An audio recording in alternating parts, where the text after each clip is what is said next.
No mai haere mai. It's the Huddy Hui. Find Huddy Sports on Instagram and Facebook. huddysports.co.nz. Now let's kōrero.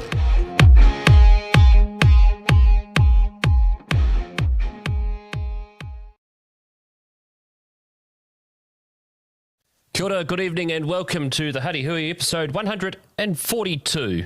We're 5 rounds into the Swindale Shield season and winter has well and truly come over the last week. Who would have thought last Thursday that was just unreal wind and weather conditions. Better today, of course. The last 2 days have been pretty cold in the morning. That's a sign that winter rugby is not too far away around the corner. And joining us on the Huddy Hui tonight is a regular in the Wellington rugby circles. Cam Rosenrave is our guest on the Huddy Hui tonight. Cam, many thanks for coming on the Hui. 5 rounds into the season for the Wellington Axemen. How has the campaign been so far? Yeah, thanks, Brad, for having me on. It's been a dream of mine to be on the Huddy Hui for a while, so it's great to be here. I'd say that it's been a bit frustrating, to be honest, for us. We've played well in patches and then drifted off in other patches. So while it's been good that we've improved on the park from last year, it's been a bit frustrating, but hopefully the win will come soon and there's still lots of positives about our game. So I think we're on the right track. Noted in the club rugby website this week, the Axemen did pretty well pushing Huddle Boys Marist at the Hut Rec for pretty much most of the game. What is needed for a complete 80-minute performance? Yeah, I was away on Saturday, but it sounded like the guys played well for long periods, and then again, like I said, we tend to lapse in games, and it sounded like that happened again. So I think staying in the game is really important for us. We find that the 10 minutes before and after halftime are especially important, and staying in the game during those periods is good for us, and we're getting closer to that every week. You mentioned you were away in the weekend. You were over in Brisbane for an 80th birthday, but just by chance, you managed to head along to Suncorp. Tell us about watching the Warriors at Magic Round. Yeah. It just so happened that while we were over there, the Magic Round was on, so it was awesome. First time at Suncorp, and it's a wicked stadium, so really enjoyed it, and it helped that the Warriors managed to hang on. Exactly right. Now, round 2 of the Swindale Shield this year, the Axemen got out to a blistering start against Northern United, only to lose in the last minute to Norths. What were the learnings from that game? Yeah, that was probably our most complete performance of the season, and it was quite frustrating that we were undone in the last 15. I think we learned a lot in that game about trusting each other and trusting that we can actually compete and get the job done. We've worked a lot on trusting each other and having belief in our team and knowing that we deserve to compete at this level. So I think those were probably the big learnings we took out of it, rather than anything on the field as such. It's the second year of Whaatona Fili at High Taidai Park. What has he brought to the Axemen environment? Yeah, Tons is awesome. He's been massive for lifting us up and helping us believe.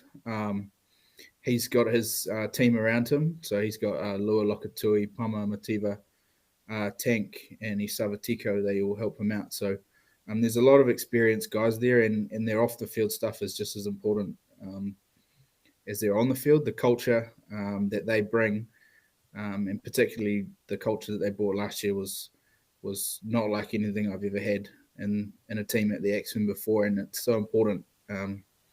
The club like ours, that you get the on-field culture right, the off-field culture right first, and then the on-field culture will come. And it's just, we didn't 100% get the results we wanted on the field last year, but I think what Tom's brought around culture and that sort of thing, that's really starting to come through now. The Axemen as a rugby club stepped in history, the second oldest in New Zealand. How important to have the likes of legends like Keith Quinn coming along to the club and following the team and the teams on a Saturday?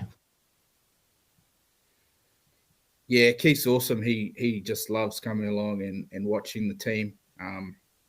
He still tries to get around most of the games with his chauffeur Anne. We love having him on the sideline. He tells some awesome yarns about what he got up to in his career. And we still have heaps of other legends around. Peter Jack, Nigel Hughes, guys like that who have been around the traps. They've won Jubilee Cups, they've won Hardham Cups, and they we just thrive off having legends like that supporting us. Plans for rebuilding the Axemen, the signs in season 2025 that the Premier team is being more competitive. Yeah, I think it's important to note that community rugby and clubs like ours are built from the ground up. So unfortunately, we lost our Colts team this year, but we also gained a team. We gained our GYU reserve grade team, so it's awesome having them on board. They are unbeaten at the moment still, so they're going really good. We also have our other teams, our 85s, and you rely on the 85s and the Premier 2s in a club like ours to help everybody out. We've got 85s who help out with the Premier 2s. We've got Premier 2s who help out with the reserve grade, and so on and so forth. It takes some moving around, but we're getting there. Our next goal, obviously, is to reinstate the Colts for next year and then build that for the ground up. It's really hard not having a feeder school. Our feeder school is Wellington High School. They don't actually have a rugby team. So we have to make a concerted effort to get into schools where there's already clubs present, and that's tough. But a few years ago, 21, 22, 23, I helped coach our year 7 and 8s, and there's a few of those guys in the colleges now, and they're staunch Axe kids, and they'll be back one day. So that'll help too.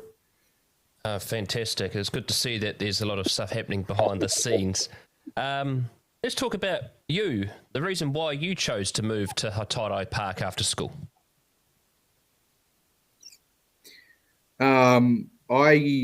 Straight out of school, I went to university. I was in a first year university hall, and I wasn't going to play rugby. I wasn't going to carry on. But I knew this guy, Luni Monanu, who'd helped with our under-16s program, and he gave me a text and said, "Do you want to come play rugby for the Axemen? I'm helping them out now." And I sort of said no. I'm not that keen. I'll probably just focus on my studies. And he said, "Well, come along on Saturday. We're having a pre-season game. Come along, have a run, see how it goes." And I actually never left. Fantastic. No, that's good. Particularly in club rugby today, you always look at the start of the season and see the amount of gains and losses between the clubs. And, people like you are the ones that keep loyal to clubs. But you also have a role at the club. What is your role within the club? I'm the club captain. Yeah. And that keeps you pretty busy most of the time. But it's intense, and everybody comes to you when they need things, but it's really rewarding when you see the results on the field. Your Premier debut for the Axemen came in 2017 versus Marist St. Pat's. How was your debut? To be honest, what I remember is that I wasn't supposed to play. I was still in the Colts. Something happened to Joe Reed, and he ended up pulling out on the Friday night. So Marty Berry rang me and said, "Do you want to start for the Prems tomorrow?" I was like, "Oh God!" I was probably not long 18 or 19, and I think I ran out. I was propping against Vince Zakaria. I dropped 2 scrums, and then I got knocked out actually, Oh, jeez. and then I never actually played again. I played a couple of games that year, and then I didn't play again until 2020. So I kind of had 2 debuts really. Now, of course, you play in the front row. Front rowers are well known for their myths and the legends of the Dark Arts. What wise jokes do you give when you were in the front row? Oh, I'm not very good at jokes, Brad, but to be honest, what I love about the front row is no matter how hard you work and how hard you go against the other guy, you're always mates at the end, and you'll always shake the other guy's hand. I propped against Noah from Poneke a couple of weeks ago now, and we went pretty hard, but at the end we had a good laugh, and it was pretty cool. Now, also, this is where the fountain of knowledge from front rowers is at scrum time. What's the best advice you've given to a referee at scrum time? Oh, to be honest, I think most of the referees know who I am and probably tune themselves out to any advice I'm giving them. I think I'm known to ask the referee if they want to swap. They can jump in here and have a go, and I'll ref, but that never goes down that well. What are the key strengths of your game as a front rower? Good question. I don't know whether I've got many strengths, but I like to think I'm a pretty good scrummager. I've had some pretty good scrum coaches in my time. Shout out to Dennis Natai. He turned me into a prop at Silverstream. We get coached now every now and then by Alan Grumpy Muir. So he's pretty awesome. He's good at he knows his stuff, and like to try and be a sponge when Grumpy's around and learn as much as I can. What is the policy for earning a blazer at the Wellington Axemen, and what are some of the other milestones within the club? A blazer is 40 games, and you get a premier tie for your debut. And I think we've had 100 game presentation, which was Ben Hendry last year. And how was your blazer game? Who was it against, and what was the result? It was against MSP again, and it was on Hatarai Park, and I think we got smoked. Pretty sure I just remember James Tuiatua running rings around us. Now, what has been your best moment while playing for the Wellington Axemen since your debut?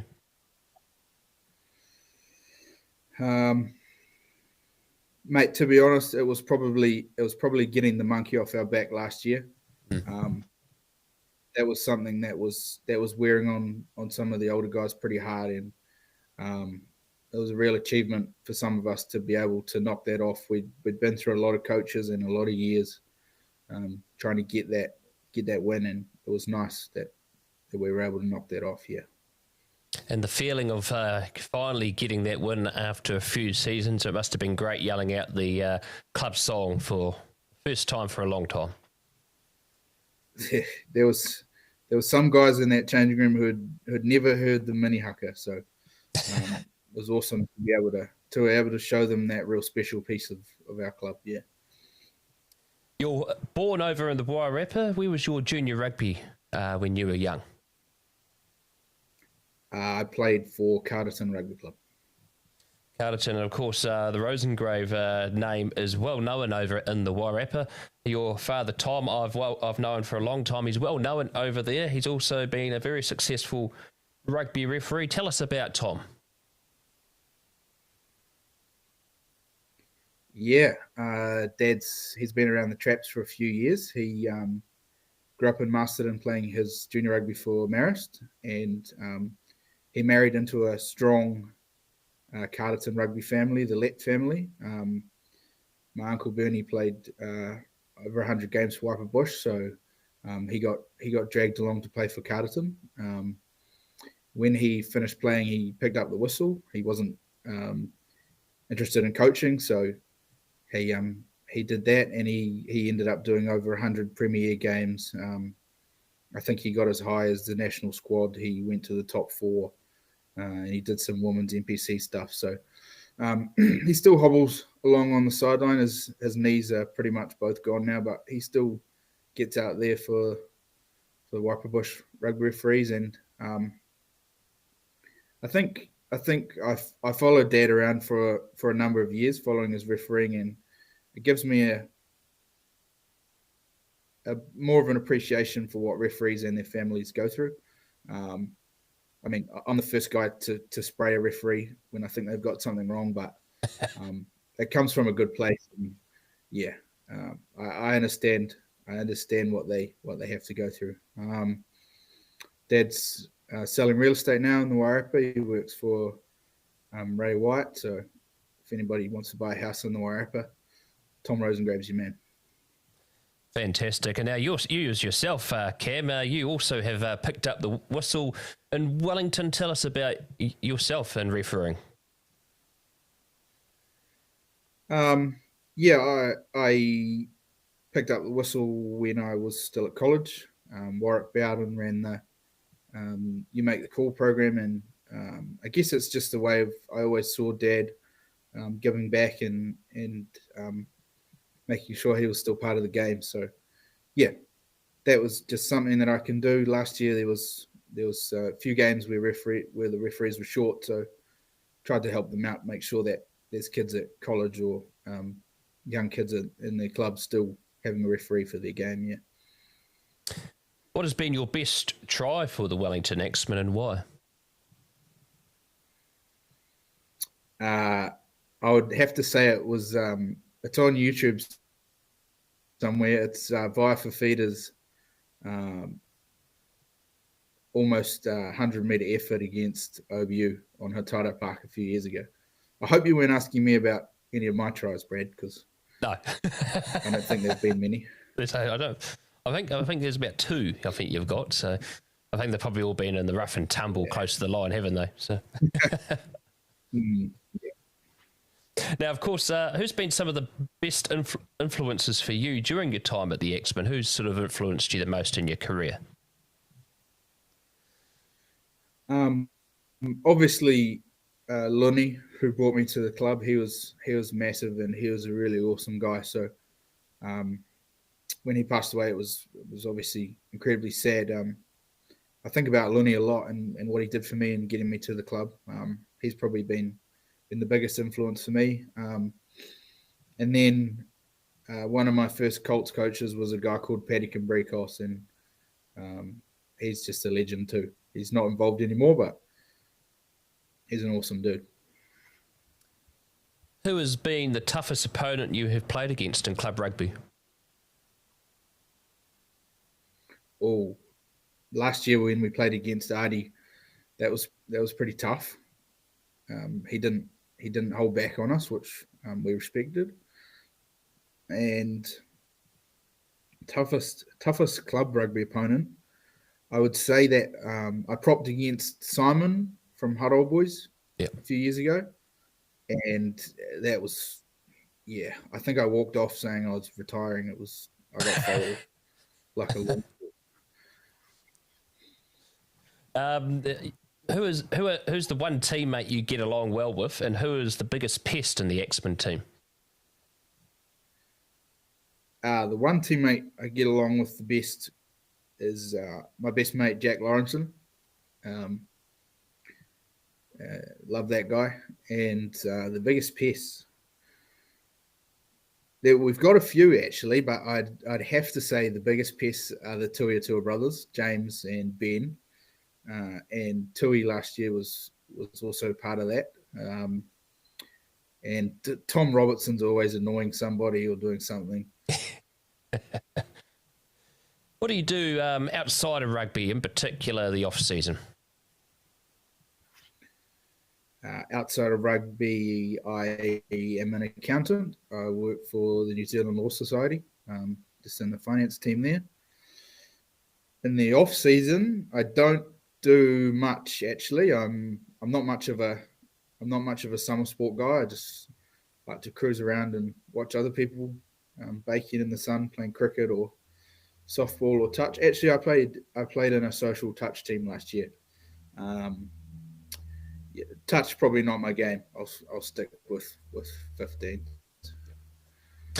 Now, of course, we mentioned when you left school, of course, it was St. Pat's Silverstream where you attended school. How was your time up there at the Agricultural College?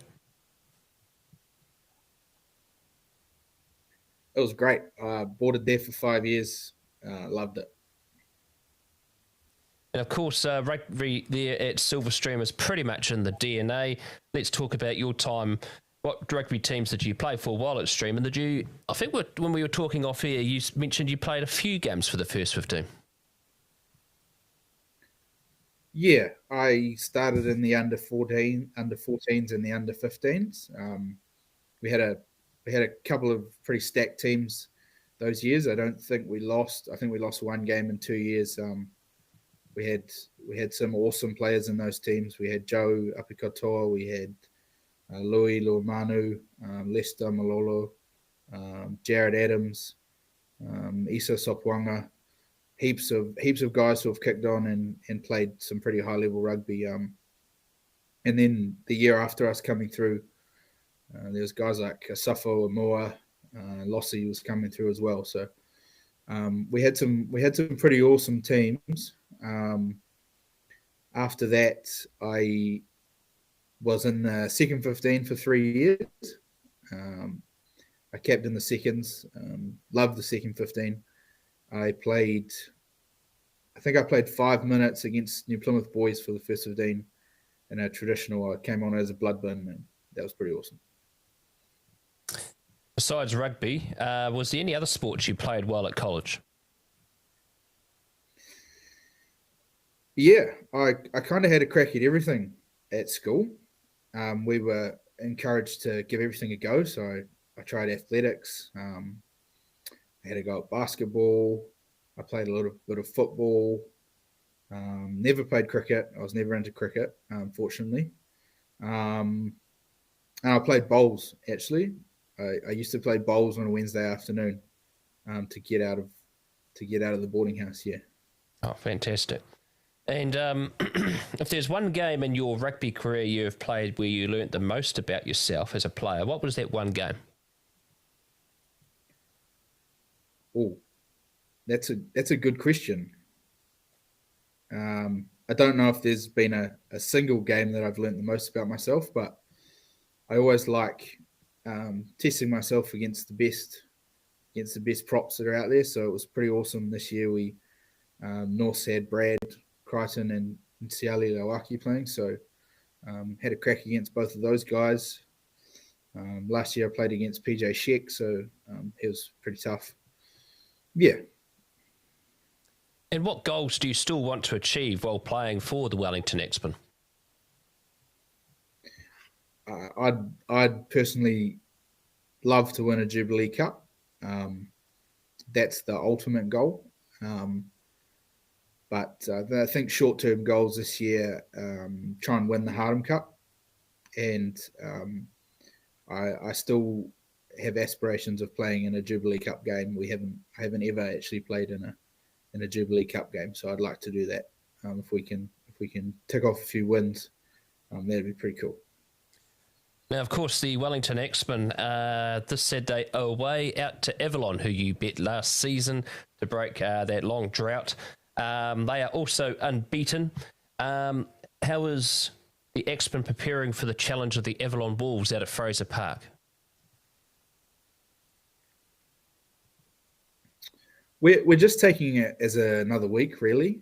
Lua also, our coach Lua always talks about if we follow the process, then the result will come. So I think this week's probably just about making sure we follow our process, and like I talked about earlier, just trusting each other and knowing that we can get the job done if we put everything that we've got onto the park. Yeah. And of course, what we always do on the Huddy Hui is preview the games. Of course, we've just mentioned your game. No doubt you're going to go Wellington this weekend. I think you guys, from after last week's performance against Hutt, I think you probably will win out there at Fraser Park. So I think that's both of us going for that one. Let's have a look at the rest of the games this round. Hutt Old Boys versus Norths. Of course, you guys played Hutt last week.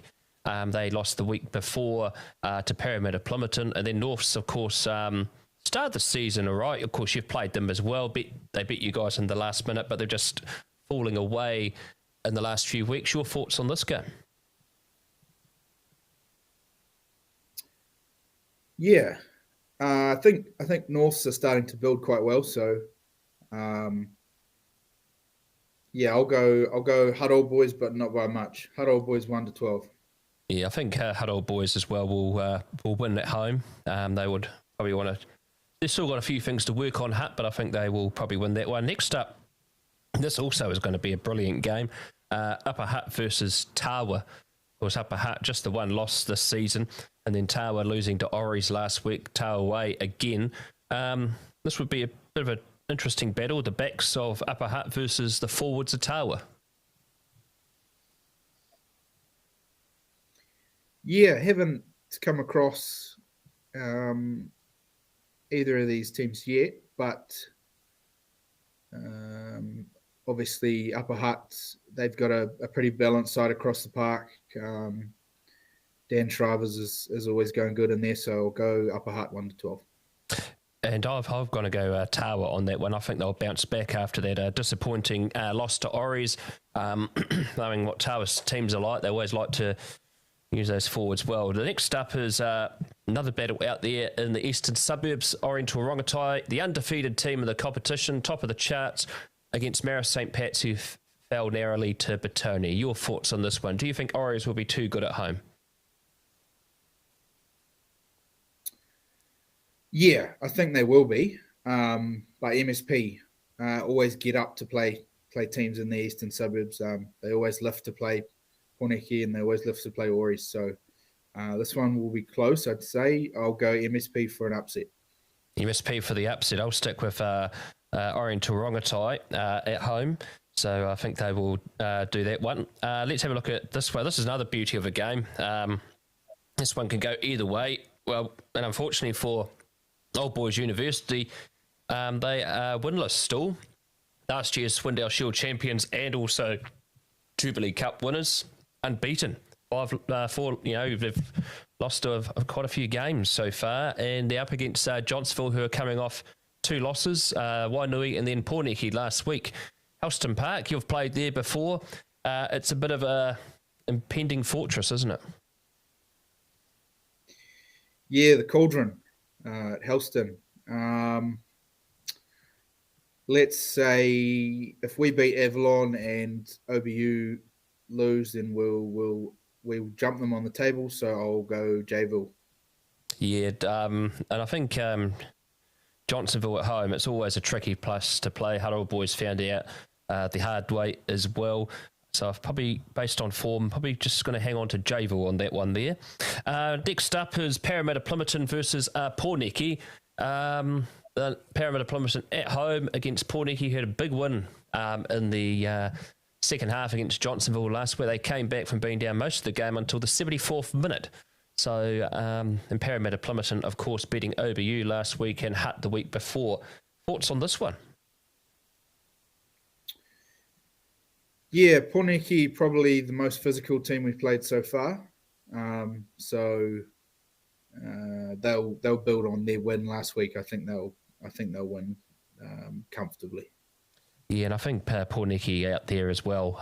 They're going pretty well, and they've got a good system going there at the moment too. So I think forwards wise, they should be able to take the win out there. But Ngāti Toa Domain also another intimidating place to go and play rugby. And of course, the game that we are covering on Huddy Sports this weekend is Old Timers Day at Batoni. The Darren Larson Cup, Batoni versus Wainui Amata. Wainui 2 wins now, but Batoni just the 1 loss. Thoughts on this one?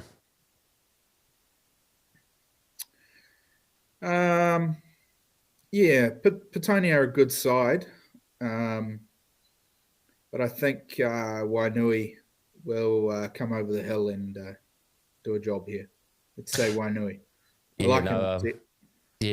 Upset's always good. And the way first five Andrew Wells is playing for Wainui at the moment, he's got their intercept try against Johnsonville to win the game, and he kicked well last week as well. They're going to put up a big fight.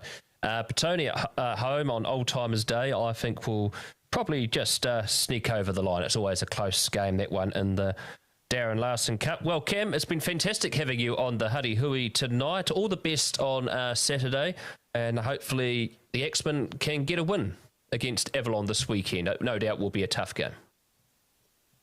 Thanks, Brad. It's been awesome. There's Cam Rosenrave, our guest on the Huddy Hui tonight. Great to hear from him as he continues his way in Wellington club rugby circles. Well, we actually got two games here on the Huddy Sports this Saturday. First up, we've got a first 15 game. Wellington College taking on Hastings Boys High School from Wellington College at midday. Our coverage for that will start at 11:45. Wellington College just went down to Napier last week, 33 points to 28, and Hastings coming off a big win against Silverstream last weekend. So Wellington College at home, I think they'll bounce back after last week. There are a few areas in their game that they know they want to improve in, and against Hastings, a good opportunity to test that out. So they'll be live on Huddy Sports midday Saturday, and then when that game finishes after 1:30, all going well, we've got to hop straight back in the car and drive out to the Petone Rec for Old Timers Day out at the Petone Recreation Ground for Petone versus Wainui and Martin. Now, this is going to be a big day out at Petone.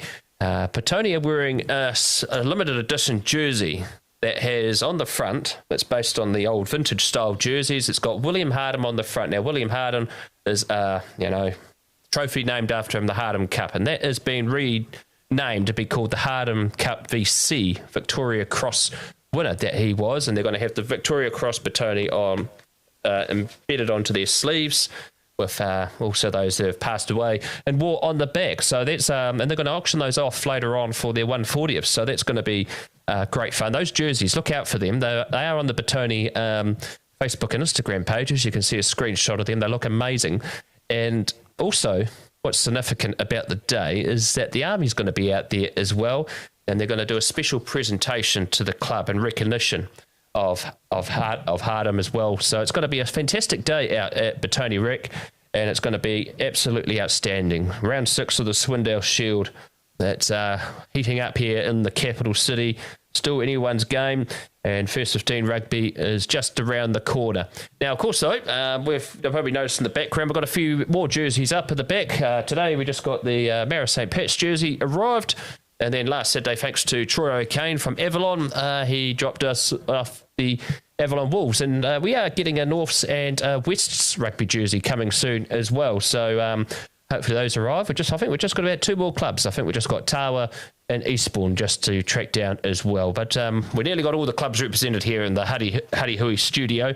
So that's been the Huddy Hui for tonight. Just a reminder, the 2 games we've got on this Saturday, Wellington College Hastings at midday, all on Huddy Sports YouTube, and also Petone Wainui, 2:45 kickoff at Petone Rec. Huddy Hui will return next Wednesday, the 14th of May, 7 o'clock, and we're going to end the Huddy Hui tonight with the highlights from the Wellington College versus Napier game, and it's an extended highlights package because there are some key moments in this game.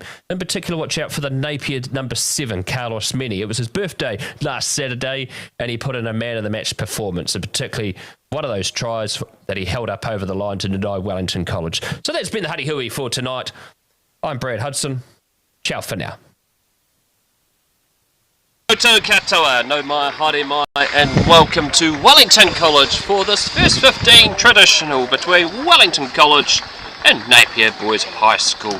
Joining me in broadcast today is the one and only Adam Julian, who knows a lot about not only both schools but also Napier. It's a real privilege to have Napier Boys High School in the capital this afternoon. The Sky Blues, founded in 1872, are one of New Zealand's most accomplished rugby schools. They've attended the national top 4 on a dozen occasions, most recently in 2022 when they lost the final to Hamilton Boys High School on a last play try. Napier were national champions in 2002. They produced more than 20 All Blacks and they contest the Super 8 competition, which they've won 3 times. Gets this match underway, and it'll be Senna 2 that kicks deep into the 22, into the clutch of Archie Sims, who's been bundled back 5 metres inside the 22. Faulkner firing it out centre field. That is a good charge for Wellington College. Spreading out wide now, and it's an early penalty as Napier Boys just caught rushing just in front of the breakdown there, Adam. Line out throw. And secured at the front. They take it out to the backs now through Faulkner. Centre field. Oh, they kicked him over through Swolga. And Sakodia Swolga offloads it. They're breaking out early here. Webster with the ball. And they've lost it, and Napier Boys survived that incursion. Now be the cohesive unit they are. Up goes the Gary Owen. Underneath it is Angus Lovett. And he just managed to tackle in his own 22. Wellington College looking for the counter-ruck. They might be successful. Here they are. And here goes Faulkner. Big pass out to Strickland Reddy. And they've got numbers to burn. And it's going to be Shea Boshier in the corner. And Wellington College score the first try. From that midfield scrum at halfway, Wellington College had a gaping blindside to utilise, but there was a trick tactic.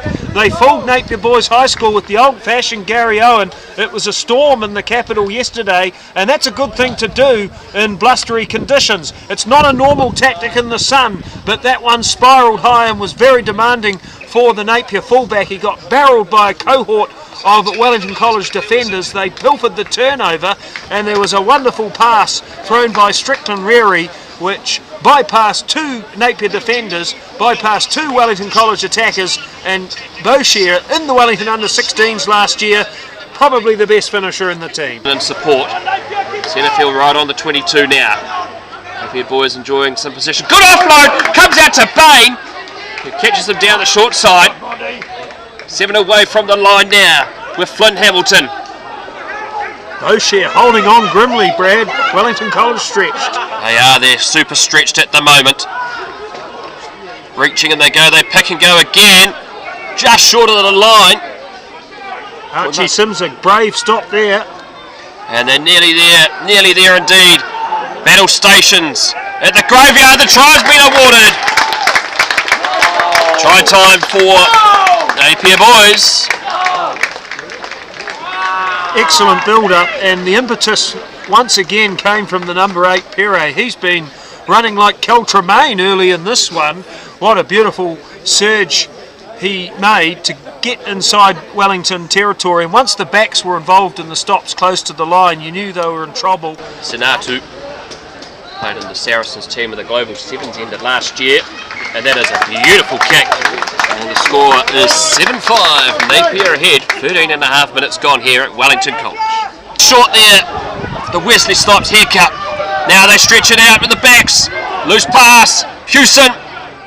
Out to Boshier. Boshier's got 2 tries, and Wellington College strike back.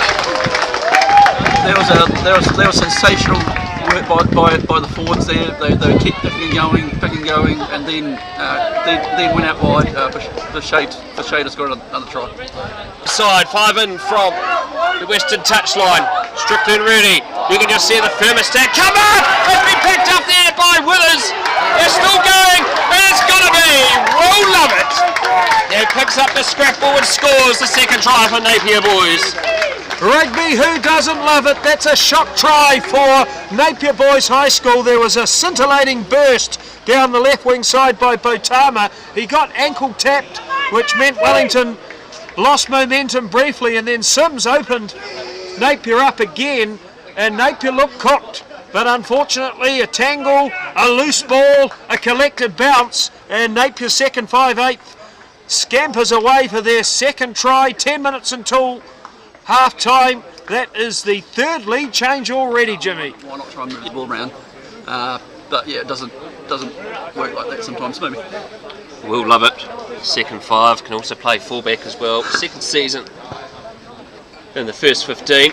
Conversion successful by Sanatu. Identify that for you soon. Good push by Wellington College, consider the man down. Bain offloads it. Oh, this is a brilliant try! Set up by the vision of Bain. And Lovett finishes off in style. Nick Bain, like the Simpsons action hero, prizing open Wellington College's defence, and they hit that blindside where inevitably Wellington were undermanned after the departure of Beetham. That's a significant turning point in the game. Wellington having kicked the penalty to Sims.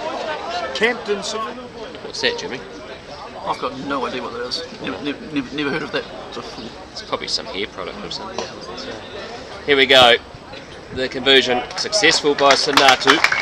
And that is half time here of the second half. The arms out by the looks of it from Harris. Remember, Wellington College are playing with a man down as well. All's held up over the line. Referee Harris reaching in like a forensic scientist. It comes out! And it's a try for Wellington College! And it looks like it is Archie Sims that scores the try. And that was created by Zacadius Schwalger. He refused to submit in the tackle. He was grounded partially once. He went again. He was grounded partially again. He went again. And then there was some good pick and goes close to the line. Wellington College using that size we emphasised at the break. And then Archie Sims able to duck and slither over. 21-18. Wellington College still down Hiram Beetham. Archie Sims. Fielding a try to his name. Yet to get a conversion. He's got one now.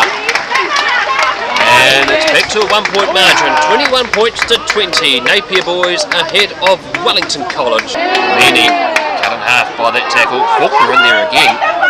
Afraid to get in the action is the little halfback. It's pugnacious. There's Sanatu again. Back to Meany. Meany cuts through! And he scored! Slipped through the tackle. And Napier strike again. Carlo Meany, you get a gig at Trentham. He's that small. That's embarrassing defence by Wellington College. Two of the bigger players on the ground, growling, tried to grab the diminutive open side flanker. They collided with each other, and Meany scurried away to the line for a popular try. But there's still 8 minutes to play and only 6 points separating two very good sides. Harry Bain, they call him Mr. Fix-It in the Napier first 15. Played first 5 against Wesley a few weeks ago. Here we go, O'Rourke to Lovett. Handled Withers.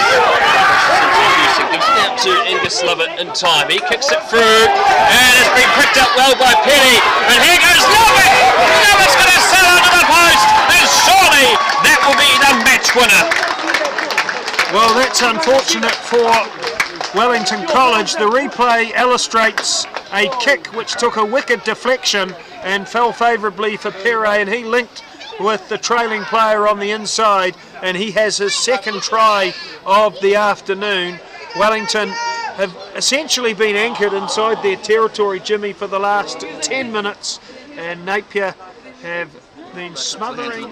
Number 8, Perry. Conversion successful, 33 plays 20. Down for Napier boys. Ground. Pass out to Hewson. He can get it out to Bosch. He can. He's over himself. Caps off a good game for Tom Hewson. Try time for Wellington. He has been good, and look at this strength. He bunted aside 2 players there, including O'Rourke, who's the strongest player in the gym and the Napier team, to power over. Archie Sims conversion, 5 metres in from the terrace touchline, 25 metres out. There's no wind to speak of. There's 4 minutes left. Achieved in the Kingaroy traditional against Silverstream last year. So Sims. Yeah, get it. Absolute beauty of a kick. 33 plays 28. Game on. There's still time. Bolger again. A catalyst for Wellington College. Falitolo again. Kamotto's down in the background, not looking too good for Wellington College. Hewson, can he get another try to his name? wrapped around quickly. Kamoto is not looking good. They might have to stop play, but it's a penalty for Napier. Holding on is the call. Lovett scored a try in this game and he's won that turnover. Well, lucky enough for Kamoto, it's only cramp. Big turnover that time. I think that's it. And that will be full time. And Napier boys hang on to the Umna Cup for another year. Well played by Napier boys. Some impressive play, particularly their back three of the scrum being Carter Pitti, Carlo Mini and Ollie McLaughlin. So there's a force to be reckoned with in the Super 8. It's the Huddy Hui. You can find Huddy Sports on Instagram and Facebook. And check out huddysports.co.nz.